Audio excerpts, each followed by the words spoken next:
হেফাজত করো আল্লাহর জন্য, বরাবর নিচে আরেকটা অঙ্গ শরমগা হেফাজত করো আল্লাহর ভয়ে। তিনটি অঙ্গর হেফাজত যদি করতে পারো তাহলে নবী পাক বলেন আজমাল্লাহুল জান্নাহ, আমি তোমার জান্নাতের জামিন হয়ে যাব। সিজদা হবে কার জন্য? একমাত্র আল্লাহরই জন্য। মূর্তির সামনে সেবা, পীরের সামনে সেবা। দেখেন না ওই বাউল পাল্টে ওকে ছবি দেখেন, আরও ভিডিও দেখেন, দেখবেন ওই বাউল বড় বাউল বৈশা আছে আর ছোট ছোট কুসো ফাউলরা যে তার সামনে সেবা দিচ্ছে। দেখছেন না সিজদা দিতি?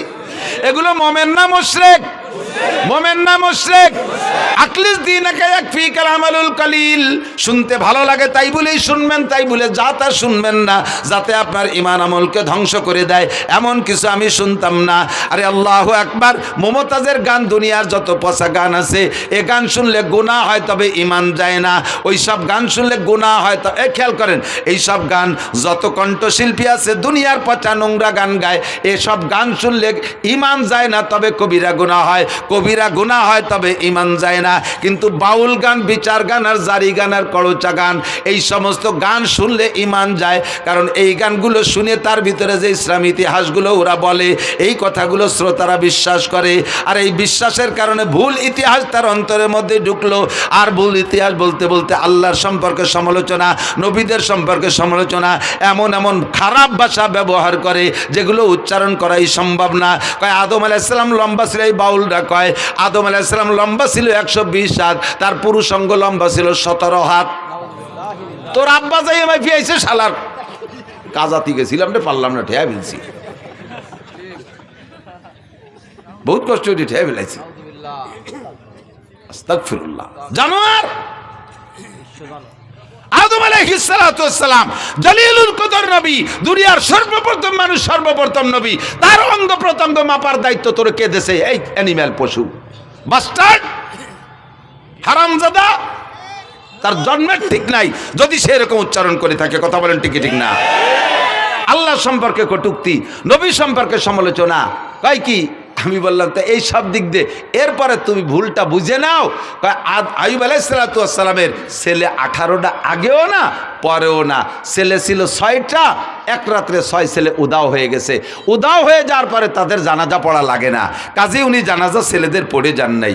এরপরে 18 বছর কষ্টের পরে, রোগ থেকে শেফা দেওয়ার পরে আল্লাহ তাআলা আরও 4টে, আগে 4টে স্ত্রী ছিল, সে 4টের 3টে, একটা তো কাছেই ছিল রহিমা, আর 3টে হারিয়ে গিয়েছিল, সে 3টেরও ফিরে দিয়েছে, আরও 4টে বিয়ে করার অনুমতি দিয়েছে, 8টা স্ত্রী, পরবর্তীতে আর 6টা ছেলে হয়েছে।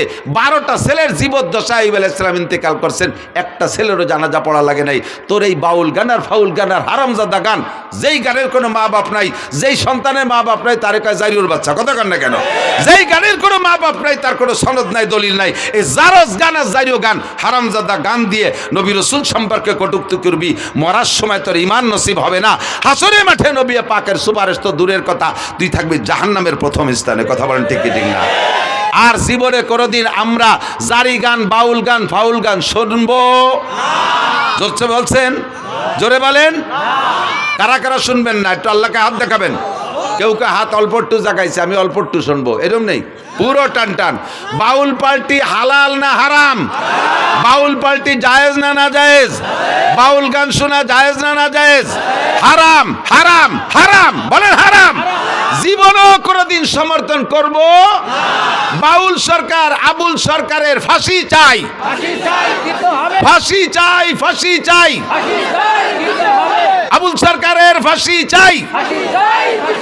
নারে তাকবীর, জাযাকুমুল্লাহ। ফাঁসি না দিলেও একটা কাফের, একটা বেঈমানের মোকাবেলায় ফাঁসির দাবি করেছেন, কিয়ামতে ইনশাআল্লাহ নবী পাকের সুপারিশ পাবেন। আল্লাহর শাজিমের নিচে জায়গার ব্যবস্থা করে দিক। 2 নম্বরে মিথ্যা কথার কারণে গান হারাম। কয় কি? একটা না কয় পারতেছি না, দিক খেয়াল কয় কি? বলো ওয়াইস করনি, খেয়াল করেন, ওয়াইস করনি বিলাল রে, বিলালের বাড়ি যাইয়া, শুনছেন মনে হয়, কেউ কেউ শুনতে পারে, বিলালের বাড়ি যাইয়া রুটি খাইয়া তার হায়াত ছিল 7 দিন, বাড়াই দিয়েছে 70 বছর। বোঝেন, বোঝেন কথাটা বললে ওয়াইস কর্নির কারামতি বাড়িয়ে গেল, যে ওয়াইস কর্নি কত বড় বুজুর্গ বাবা, তার কথায় আল্লাহ বিলালের হায়াত বাড়াই দিয়েছে। এলো ওয়াইস কর্নির শান বাড়াইছে। এবার এই বাড়াইতে যাইয়ে মাইটটা দিছে কোন জায়গা, তার টের পাইতে দেয় না। বিলাল রাদিয়াল্লাহু তাআলা আনহু আর হুজুরের বাড়ি মদিনায় যারা গেছেন তারা বলেন মসজিদে বিলাল চেনেন তো? মসজিদে বিলাল কুবা রোডে যাইতে বাম পাশে মসজিদে বিলাল, আর মসজিদে নববী ওই জায়গা, মসজিদে নববীর মধ্যে হুজুরের বাড়ি। তো হুজুরের বাড়ি আর বিলালের বাড়ি প্রায় আধা কিলোমিটার হবে দূর, বিলালের বাড়ি যেখানে, মসজিদ যেখানে। তো এই জায়গা যাইয়া ওয়াইস করনি বিলালের বাড়িতে রুটি খাইয়া সেই রুটির দোয়া দিয়া বিলালরে হায়াত বাড়াই দিয়েছে। একটু আধা কিলোমিটার হাইটে যাইয়া রসুলরে দেখি আসলো না। বোঝেন কথা, বোঝেন? ওয়াইস করনি আর নবী আলাইহিস সালাম একই জামানায়। নবীর কথা শোনার সাথে সাথে হযরত ওয়াইস আল করনি কলেমা পড়ে ইসলাম গ্রহণ করেছেন। নবী পাকের সাথে দেখা করতে যাবেন, কিন্তু বৃদ্ধা মা ঘরে থাকার কারণে যাইতে পারতেছে না। চিঠি লিখছে হুজুরের কাছে, হুজুর আমি তো আমার এই বৃদ্ধা মার খেদমতে আছে, আমার আর খেদমত করে কেউ নেই আমার মাকে, তা আমি কি আপনার সাথে একটু যদি দেখা করতে পারতেন তাহলে হতেন সাহাবি। আর সাহাবি আর ওয়াইস কর্মীর মধ্যে পার্থক্য কি জানেন? সাহাবি আর একজন নর্মাল সাহাবি আর ওয়াইস কর্মী, 1 কোটি ওয়াইস কর্মীর যে দাম, সাধারণ একজন সাহাবির দাম তার চেয়ে বেশি। একই জামানায় হইয়া ওয়াইস কর্মী এই সাহাবি হওয়ার ফজিলাতটা নিতে যাইতে পারে নাই মায়ের খেদমতের কারণে। সেই ওয়াইস কর্মী মারে বাড়ি থুইয়া হুজুরের বাড়ির দ্বারাতে বিলালের বাড়ি যে রুটি খাইয়া বিলালরে হায়াত বাড়াই দিয়ে আসলো, নবীর একটু দেখি আসলো না। এর নাম জারি গান না জারিও গান? বাংলায় কমেন না একটু। কতজনের জারিওর বাচ্চাকে গালি হয়েছে নাকি? একটু গাইলিও, এরা গালি দিলেও নাকি আছে? এই গান কি জারি গান না জারিও গান? যার কোনো মা বাপ নাই, মিথ্যে কথা। এরপরে জারি গানের ভিতর গায় আল্লাহ ওসমান রে আর কুলসুম রে আল্লাহ জাহান্নামে দেবে। ওসমান রাদিয়াল্লাহু আনহু জিন্নুরাইন হুজুরের একটা মেয়ে বিয়ে দিয়েছে, ওইটা মারা গেছে, কয়েকদিন পর আর একটাও দিয়েছে। এরপরে হুজুর বললেন আমার যদি আরো মেয়ে থাকতো আর একটা একটা করে উসমানের সাথে দেব, আর মরবে আরেকটা দিতে থাকবো, মরবে আবার আরেকটা দিতে থাকবো, যতগুলো মেয়ে থাকতো আমি পরপর উসমানের সাথে দিতাম। এই উসমান রাদিয়াল্লাহু তাআলা আনহু তৃতীয় খলিফা, নবী আলাইহিস সালামের কলিজার টুকরা জিন্নুরাইন, হুজুরের 2টা মেয়ে ওনার সাথে বিয়ে দিয়েছে বিদায় হুজুর বলে জিন্নুরাইন 2টা নূরের অধিকারী। সেই উসমান আর হুজুরের মেয়ে কুলসুম এই দুইজনরে বদদোয়ারে ঢেউয়ে দিয়েছে জারিও গানা লাগে বিবৃতি শুনে যে হযরত উসমান ধনী মানুষ, বিশাল জিয়াফত করছে, অনুষ্ঠান করছে। সেই অনুষ্ঠানে ফাতেমা আর আলী আর হাসান হুসাইন এই 4 জনের পোশাক ভালো না, গরিব, এই জন্যই 4 জনের দাওয়াত দেয়নি, খাতি দাওয়াত দেয়নি। যেমন দাওয়াত দেয়নি আল্লাহ সেরকম বিচার উড়িয়ে দিছি, সব ডেক ভরা ভাত মাটি হয়ে গেছে। ওরা কয় বাবিটা যে দেখে আইছে। শুনছেন না এই কথা? এই গান শুনছেন না? আমি শুনছি, আপনারা না শুনলে আমি শুনছি। এইরকম তাজা মিথ্যে কথা। ওয়াইস কর্মী কি বলে হযরত উসমানের বাড়ির ভাত সব মাটি হয়ে গেছে, আর এইটি জারি গানের ভিতরে শুনেইয়া হযরত উসমান আর কুলসুমকে কালারিং করেছে। হাসান হুসাইন ফাতেমা পাক পাঞ্জাতনরে মোহাব্বত করতে যাইয়া তুমি বেঈমান হয়ে গেছো। তুমি কি জানো উসমানকে? তুমি কি জানো? হযরত উসমান রাদিয়াল্লাহু তাআলা আনহু বলেন হুব্বিবা ইলাইয়া মিনাদ দুনিয়া সালাস, দুনিয়ার 3টে জিনিস আমার ভালো লাগে। এর আগে হযরত হুজুর নিজে বলছেন হুব্বিবা ইলাইয়া মিনাদ দুনিয়া সালাস, আমার দুনিয়ার 3টে জিনিস ভালো লাগে, আত্তিব ওয়াল মারআত ওয়াজুলাত কুররাতু আইনি ফিস সালাত। হুজুর বলেন আমার 3টে জিনিস ভালো লাগে। 1 নম্বরে আতর সুগন্ধি, 2 নম্বরে নারী জাতিকে ভালো লাগে, মাকে মা হিসেবে, দাদিকে দাদি হিসেবে, নারীকে নারী হিসেবে, স্ত্রীকে স্ত্রী হিসেবে। এরপরে ওয়া কুররাতু আইনি ফিস সালাত, আমার নামাজ ভালো লাগে, নামাজে দাঁড়াইলে চক্ষু শীতল হয়ে যায়। ফাকামা আবু বকরিন, আবু বকর দাঁড়াইলেন, ফাকালা সাদাকতা ইয়া রাসূলুল্লাহ, হুজুর সত্যই 3টে গুণ আপনার মধ্যে আছে, আমরা দেখেছি আপনি এই 3টে জিনিসকে খুব ভালোবাসেন। ওয়াহুব্বিবা ইলাইয়া মিনাদ দুনিয়া সালাস, আমারও 3টে জিনিস ভালো লাগে। আবু বকর বলে 1 নম্বরে আন-নাজরু ইলা ওয়াজহিকা, আপনার নুরানি চেহারার দিকে সর্বক্ষণ তাকায় থাকতে মনে চায়। 2 নম্বরে ইনফাকুম আলী আলা আমরিকা, আপনার হুকুমে আমার সব মাল আল্লাহর রাস্তায় খরচ করে দিতে মনে চায়। 3 নম্বরে আইয়াকুনা বিনতি ফি বাইতিক, যখন হুজুর বলছেন আমার নারী জাতি ভালো লাগে, তাহলে নারীর মধ্যে তো স্ত্রীও আছে। ওই সময় হুজুরের ঘরে কোনো স্ত্রী নাই, খাদিজা তার কিছুদিন আগে ইন্তেকাল করেছেন। হযরত আবু বকর সুযোগ পেয়ে এবং অন্তরের কথাটাই বলে ফেললেন, হুজুর আপনার স্ত্রী ভালো লাগে, আপনার ঘরে স্ত্রী নাই, আমার ভালো লাগে আমার একটা মেয়ে যদি আপনার স্ত্রী বানাইয়া আপনার ওই চাহিদাটা পূরণ করতে পারতাম। আয়েশার বয়স তখন মাত্র 6 বছর। দিনের বেলা আবু বকর এই প্রস্তাব দিয়েছে, রাতের বেলা নবী পাককে জিবরাইল আয়েশার ছবি একটা রেশমি কাপড়ের ছবি কইরা আইনা স্বপ্নে দেখাচ্ছে, ইয়া রাসূলুল্লাহ আপনি মেয়েটিকে চেনেন? হুজুর বললেন মনে হয় আয়েশা। জি হুজুর ঠিক আছে। পরপর 3 দিন দেখানোর পরে তৃতীয় রাত্রে প্রস্তাব দিয়েছেন, হুজুর মেয়েটা কি আপনার পছন্দ হয়? হুজুর বললেন পছন্দ তো হয় তার বংশধরেই, তার বাপ আমার দোস্ত, পরিবারের সবাইরে ভালোবাসি, আর মেয়েটা তো অত্যন্ত স্নেহের, আমি কত কোলে কাকে করছি, অবশ্যই ভালো লাগে। তাই উদ্দেশ্যে কি উদ্দেশ্যে তুমি বলছো জিবরাইল? জিবরাইল বলে আল্লাহ পাক রব্বুল আলামিন আমাকে ঘটক বানাইয়া রাইবার বানাইয়া আপনার কাছে প্রস্তাব পাঠিয়েছেন। দিনের বেলা 3 দিন আগে আপনার আবু বকর বলেছিলেন তার একটা মেয়েকে আপনার স্ত্রী বানায় দিতে পারলে সে খুশি হয়। আল্লাহ পাক এই দোয়া কবুল করে ফেলাইছে, কাজেই আপনাকে আল্লাহ পাক প্রস্তাব দিয়েছে যদি আপনার পছন্দ হয় আয়েশাকে দিনের বেলা সাহাবায়ে কিরামদের উপস্থিতিতে বিয়ে করে নিবেন। বয়স তখন 6, বিয়ে হয়ে গেছে হুজুরের সাথে। এই সময় হিজরতের 1 বছর আগে, হিজরতের পরে মদিনায় যা 2 বছর পরে আয়েশার বয়স যখন 9, সেই সময় আয়েশাকে আল্লাহ তাআলা অ্যাডাল্ট করে দিয়েছেন, সাবালিকা বানায় দিয়েছে, খুব হ্যান্ডসাম বডির অধিকারী বানায় দিয়েছে। এবার বড় 16-18 বছরের যুবতীর মতো ফিগার হয়ে গেছে। হযরত আয়েশার মা আয়েশা রাদিয়াল্লাহু তাআলা আনহাকে নবী পাকের ঘরে স্ত্রী হিসেবে ব্যবহারের জন্য দিয়ে আসছে। হয়ে গেল আবু বকরের 3টা। ফাকামা ওমর দাঁড়াইলেন, ফাকালা সাদাকতা ইয়া আবু বকরিন, ভাই আবু বকর সত্যই বলেছেন, আপনার মধ্যে 3টে গুণ আমরা উপলব্ধি করেছি। ওয়াহবিব ইলাইয়া মিনাদ দুনিয়া সালাস। হযরত ওমর বলেন আমারও 3টে জিনিস ভালো লাগে। এই 3-এর পালা চলতেছে, আমারও 3টে জিনিস ভালো লাগে। কয় বলেন কি কি? কয় 1 নম্বরে আল আমরু বিল মারুফ, সৎ কাজের আদেশ দিতে শক্ত হাতে, সৎ কাজের আদেশ দিতে শক্ত হাতে, এটা আমার খুব ভালো লাগে। ওয়ান নাহি আনিল মুনকার, আর যত প্রকার খারাপ কাজ আছে জীবন দিয়ে হলেও তার বাধা দেওয়া, কোনো প্রকার খারাপ কাজ আমি সহ্য করতে পারি না, এই অসৎ কাজের নিষেধ করা।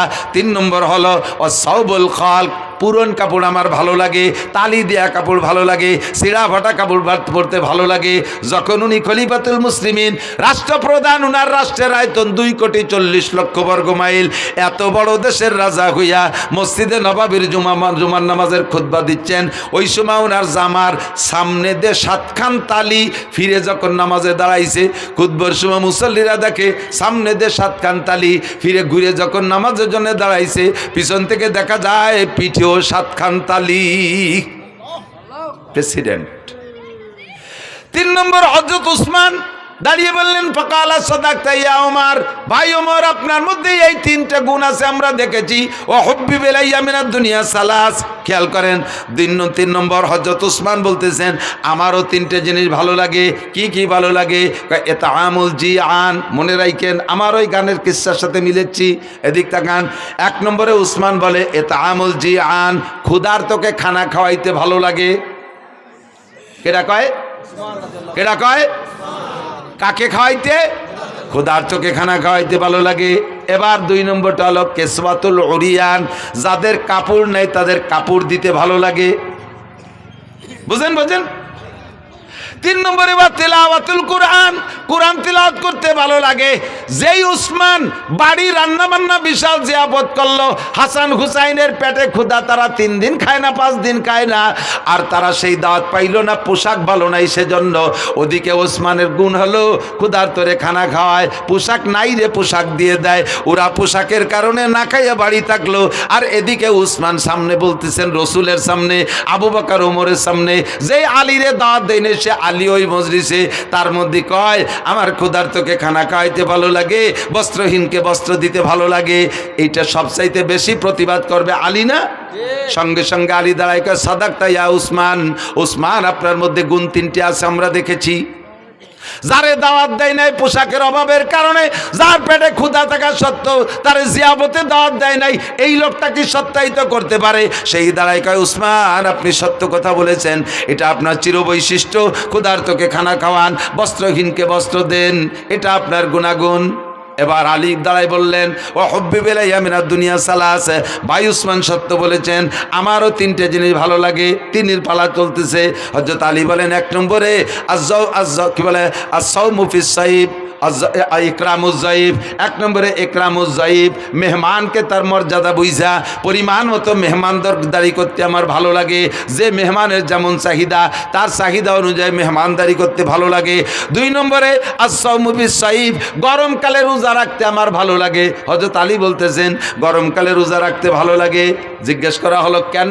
গরমকাল তো দিন বড়, এ সময় রোজা রাখতে তো সবাই কষ্ট হয়, তোমার কেন ভালো লাগে? হযরত আলী বলেন গরমকালে রোজা রাখতে ভালো লাগার কারণ হলো হুজুর বলেছেন লিস-সাইমে ফারহাতান, রোজাদারের 2টা আনন্দ। একটু বলেন কয়টা? রোজাদারের 2টা খুশি। ফারহাতুন ইনদা লিকায়ে রাব্বিহিম, যত মানুষ রোজা রাখবে দুনিয়ায় সমস্ত মানুষ আল্লাহ পাকের সামনে সাক্ষাৎ হবে, আর আল্লাহ পাক সব রোজাদারের গালে উঠাইয়া মুখে উঠাইয়া খানা খাওয়াবে। এইটা হলো আখিরাতের খুশি।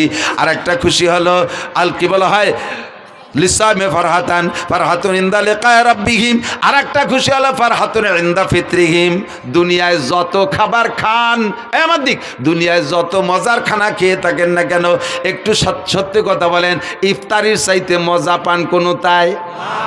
ডাল চাল খেচড়ি চাপড়ি ডুটি মুটি খুঁতফুটনু যা দিক চাবায় না আশের মতো গেলে, ঠিক না? এত ভালো লাগার কারণ কি? দুনিয়ায় সবচেয়ে ভালো তরকারির নাম কি? খোদা। কিদের সে ভালো তরকারি হয় না। কায়দা মতো কিদে লাগলি পান্তা ভাত খাতেও নুন লাগে না, ঠিক না? পেটে কিদে যদি টাইট মতো থাকে তাহলে যা খায় তাই ভালো লাগে। রমজানের চাইতে পিওর কিদে তো আর কোনো সময় হয় না। হযরত আলী বলেন ইফতারির মজাটা গরমকালে রোজা বড় হয়, এই জন্য ইফতারিতে মজাটাও বেশি পাই, এই জন্য গরমকালে রোজা ভালো লাগে। 3 নম্বরে আয-যারবু বিস-সাইফ, ময়দানে যাইয়া তরবারি দিয়ে কাফের কুপায় কুপায় কাটতে ভালো লাগে। যারা শৈল মাছ জুপি দিয়ে এড়ো কি কয় জানি না আর কি, কোপায় যাই দিয়ে ওরে কি কয় ফুলকুচি, জুপি ফুলকুচি, শৈল মাছ কোপানো অভ্যাস আছে। যে লোকটা শৈল মাছটা কোপ দেয় এই জুপি দিয়ে, শৈল মাছের কান ছিঁড়ে এই গলা টলা পেটটার জড়াইয়ে 8টা-10টা নালি ডুয়ে গেছে, সেই সময় শৈল মাছ খুশিতে খিলখিলে আসে না? ফুলকুচির সাথে ওই যে নাড়ি বার হয়ে গেছে, শৈল মাছে কি হাসে না কান্দে? শুনি আর না শুনি কান্দে। ও তো কান্দেও মারে, যে কোপ দেয় সে কি আরে কন্ত খুশিতে দিছি লাগাইয়া, সে খুশিতে লাফায়। কয় যে মাছ কুপানওয়ালা মাছরে কুপাইয়া যেমন খুশি হয়, ময়দানে যাই আমি কাফের রে কুপাই ওইরকম খুশি পাই। এই কাফের মারতে আমার বাড়ি মজা লাগে। 3 জনে 3 হাদিসটা গলা সমান কইলাম আর কি। এরপরে সামনে ছিল হযরত, সম্ভবত হযরত কি বলে আব্দুল্লাহ ইবনে মাসউদ রাদিয়াল্লাহু তাআলা আনহু, সম্ভবত উনি, আর জিবরাইল আর আল্লাহ, ওনারাও 3 জনে 3 রে কইছে। তা আমার যেটা মাকসাদ সেটা আমি বললাম, সেটা হলো হযরত উসমান বললেন ক্ষুধার্তকে খাওয়াইতে ভালো লাগে আর কাপড় নাই রে কাপড় দিতে ভালো লাগে। সেই কথাটা আলীর সামনে, আলী কি সেই কথা সমর্থন করা উচিত? যেই উসমান আলীর পরিবারের কাপড় না থাকার কারণে ক্ষুধা অবস্থায় তাদেরকে বাড়ি জিয়াফত করলেন, অথচ দাওয়াত দিলেন না। এইটা জারি গানের ভিতরে বলে। এবার বলেন এই জারি গান কি জারি না জারিও গান? আর শুনবেন কোনোদিন? নাই, উঠে গেছে। এই বাউল পার্টিও তারই একটা শাখা। এ বাউল পার্টি ফাউল পার্টিও তারই একটা, না নামাজ হয় না রোজা না জাকাত না হয়, তো ফের খুশি কাজ বাদ কে কই যে ঢা না জল। তুই দাড়ি কাটছিস চুল লম্বা, আর কত বড় গাদা। আমি শুনছি যেটা ও কয় কি একটা দাড়িতে 70 জন ফেরেস্তা থাকে, মুখের দাড়িগুলো কাটিয়ে ফেললি ফেরেস্তাদের পাও কাটিয়ে শুরু হয়ে যায়। ও আরো ভাষা খারাপ দিয়ে কইছে, ফেরেস্তাদের গোড়া মারি দেওয়া হয়ে গেছে। শয়তান বেয়াদব কোথাকার। আর এরে আজতে ঢুকাইছে, আর এর পক্ষে বলে কোনো উকিল দাঁড়াইছে, এর পক্ষে বলে কোনো উকিল না কোন দাতাল বলে দাঁড়াইছে, এরে খালাস করার জন্যে। হ্যাঁ, আর এক শ্রেণীর নেতারাও বলে সেই ফাউলির পক্ষ নেছে। যারাই ফাউলির পক্ষ নেছো আর কোনোদিন মাথা খাড়া করতে পারবা না বাংলার জমিনে, আর কোনোদিন মাথা খাড়া করতে পারবা না যদি ফাউলদের পক্ষ নাও। আল্লাহর শত্রুতা।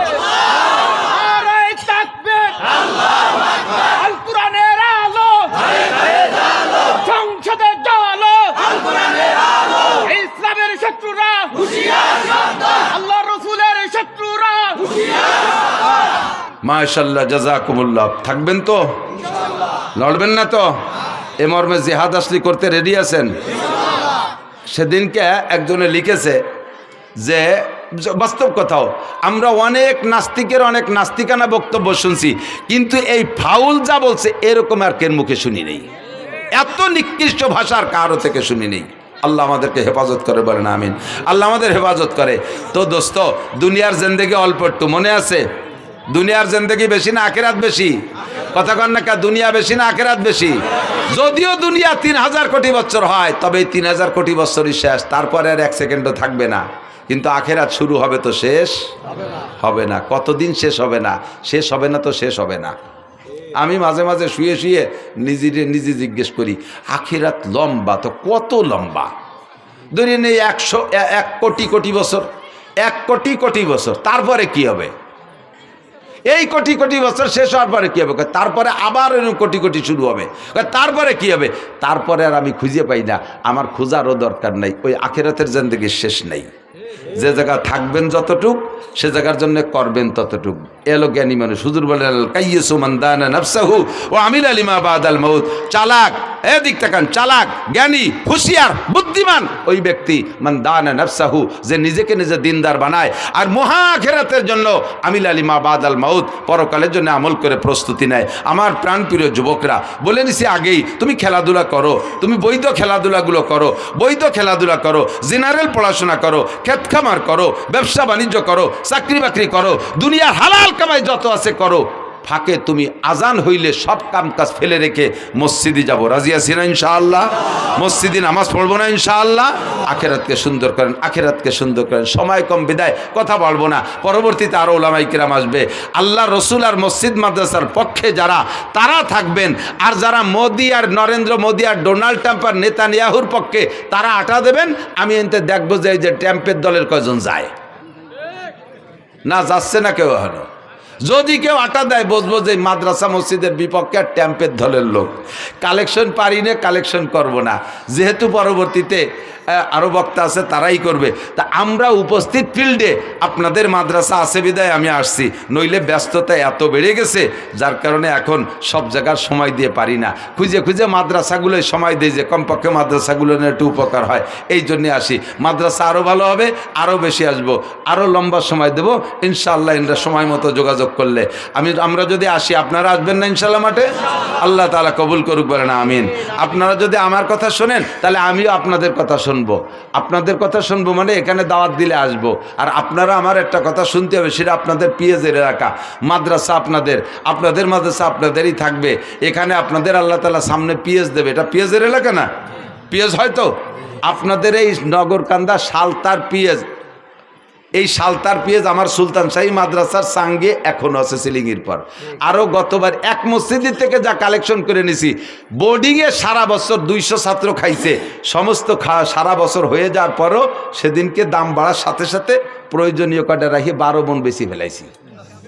এক মসজিদিতে উঠে নিছি, এক মসজিদের থেকে 42 মণ। এর একটাও বেশি নেই, নিয়ে সিলিং করে তুইছি, খাইয়ে দিয়ে 12 মণ বেশি ফেলাইছি। সেদিন পরাণ ভরে দোয়া দিছি, আল্লাহ সালতার নগর কান্দা লাগে পিএস দিয়ে তুমি মাটি দাও। তা করতে পারলাম না, সাং মাং দালান কোটা সব ভরে দাও, কেন আমিন। আবার বেশি দোয়া পিএস বেশি হলে এবার কাজিও বেশি, আর এক জ্বালা।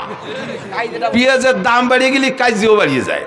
সেদিনকে বলে, আর আসলে আঞ্চলিকভাবে কিছু মিজাজ থাকে, কোনো কোনো এলাকার মানুষের সামান্য কথা গায়ে হয় না, ছোট্ট একটা কথারে শাখা প্রশাখা বালকা খাল নিকালতে হয়, চুলিরও চামড়া চলে। এই করতে করতে করতে করতে দেখা যায় আসলে কিছু না, মাথায় যে 20-22 জন মরে গেছে। সামান্য সামান্য কথা নিয়ে খালি কসলা তিতালে থাকে। কিছু কিছু এলাকা আছে, তার ভিতরে এলাকাও কম না। আল্লাহ যেন ফসল ভালো দেয়, বলেন আমিন। সুজলা সুফলা করে দেয়, বরকতপূর্ণ ফলন দেয়। পিএস আলাদের পিএস যেন পুলিশ দারোগা কোর্ট কাছারি আদালত ফৌজদারিরা খাতি না পারে। আল্লাহ পিএস বেচা টাকায় দিয়ে পিএস আলাদেরকে হজ উমরা করার তৌফিক দাও, জোরে বলেন আমিন। যদি এই নিয়ত থাকে মোহাব্বতের সাথে, 5 মিনিটের ভিতরে, আমি বেশি টাইম দিতে পারবো না, 8:30 পর্যন্ত আমার সময় ছিল। 8:30 10 বাজে গেছে মনে হয়, 8:30, 8:30 6 6 মিনিট বেরিয়ে গেছে, আর 4 মিনিটের ভিতরে যে যত তাড়াতাড়ি বলবেন ইনশাআল্লাহ তার জন্য আমি হজের দোয়া দেব। আমি ঘুরতে ঘুরতে মুসাফির হয়ে গেছি, মুসাফিরের দোয়া কবুল হয়, আমার দোয়া আমার জন্য কবুল না হলে আপনার জন্য হবে। কোনো একজন মানুষকে মহব্বতের সাথে বলবেন যাদের বেশি পেঁয়াজ হয় এই মাদ্রাসায় 5 মণ পেঁয়াজ দেবো ইনশাআল্লাহ। একজন মানুষকে হিম্মত করে দাঁড়াইতে পারবেন 5 মণ পেঁয়াজ দেবেন। 5 মণ পেঁয়াজ দেওয়ার মতো মানুষ আপনাদের আছে। যে লোক 200 মণ পাবে তার 5 মণ অলরেডি জাকাতি হবে, একে বলে ওসর, এটা আপনার জন্য ওয়াজিব হয়ে যাবে। যে লোক 400 মণ পাবে তার 10 মণ ওয়াজিব হয়ে গেছে। এই 10 মণ আপনার জন্য খাওয়া হারাম, শুয়োরের গোশত খাওয়া যেমন হারাম, এই 10 মণ বেশি খাওয়া আপনার জন্য ওই রকম হারাম। ওটা আপনি খাইতে পারবেন, ওটা কেউ না কেউ দিতেই হবে গরিব মিসকিনকে। তো আপনার এই 200 মণ 400 মণ আলার 10 মণ হবে জাকাত, 5 মণ এই মাদ্রাসা নিজেদের মাদ্রাসায় দিয়ে, আর 5 মণ আশেপাশে সব মাদ্রাসায় দিয়েন। একটা মানুষ আছে 5 মণ আলা, নাকি বেশি কেউ ফেলেছি তা আল্লাহ জানে। আমি তো দেশের থেকে নিছি, এই আমি ওই মসজিদের থেকে একজনই আমার মাদ্রাসায় 5 মণ দিয়েছে। কোথায় সুলতানশি মাদ্রাসার কোথায়